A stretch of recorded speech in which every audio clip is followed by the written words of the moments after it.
श्री कृष्ण कहते हैं, जीवन ना कल है और ना आज में है, जीवन इस पल में है। इस पल का अनुभव ही जीवन है। हम दुनिया से कभी शांति नहीं पा सकते जब तक हम खुद अंदर से शांत ना हो। फूंक मारकर हम दिए को तो बुझा सकते हैं, पर अगरबत्ती को नहीं, क्योंकि जो महकता है उसे कौन बुझा सकता है, और जो जलता है वह तो खुद ही बुझ जाता है। खुद से बहस करोगे तो सारे सवालों के जवाब मिल जाएंगे। अगर दूसरों से बहस करोगे तो नए सवाल खड़े हो जाएंगे। यह महत्वपूर्ण नहीं है कि आप सफल हैं या नहीं, महत्वपूर्ण यह है कि आप उतने सफल हुए या नहीं जितनी आपके भीतर क्षमता थी। उसी ने जगत बनाया है, कण कण में वो समाया है। दुख भी सुख सा बीतेगा, सर पे जब श्री कृष्ण का साया है। श्री कृष्ण कहते हैं, अगर परिस्थितियों पर आपकी पकड़ मजबूत है तो जहर उगलने वाला भी आपका कुछ नहीं बिगाड़ सकता। जिस राह पर आप अकेले रह जाते हैं तो समझिए आप सही राह पर चल रहे हैं, क्योंकि सच की राह पर अपने विचारों के सिवा कोई साथ नहीं देता। जब तीर लगा था तब इतना दर्द नहीं हुआ था, जख्म का एहसास तो तब हुआ जब कमान देखी अपने के हाथों में। फूल कभी दो बार नहीं खिलते, जन्म कभी दोबारा नहीं मिलते।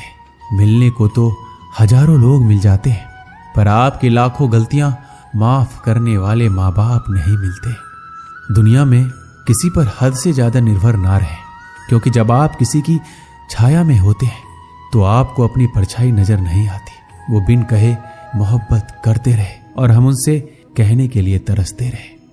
श्री कृष्ण कहते हैं, संसार में सभी एक जैसे नहीं है, इसलिए जिसने तुम्हारा साथ दिया उसका साथ दो, तथा जिसने त्याग दिया उसे तुम भी त्याग दो।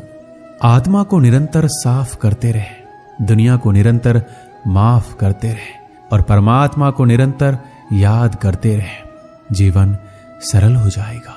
जीवन में वाणी को संयम से रखना अनिवार्य है, क्योंकि वाणी से दिए हुए घाव कभी भरे नहीं जा सकते। जिसने मुझे ठुकरा दिया, मेरा वक्त देखकर मैं कसम खाता हूं, एक दिन ऐसा वक्त लाऊंगा कि मुझसे मिलना पड़ेगा उन्हें वक्त लेकर।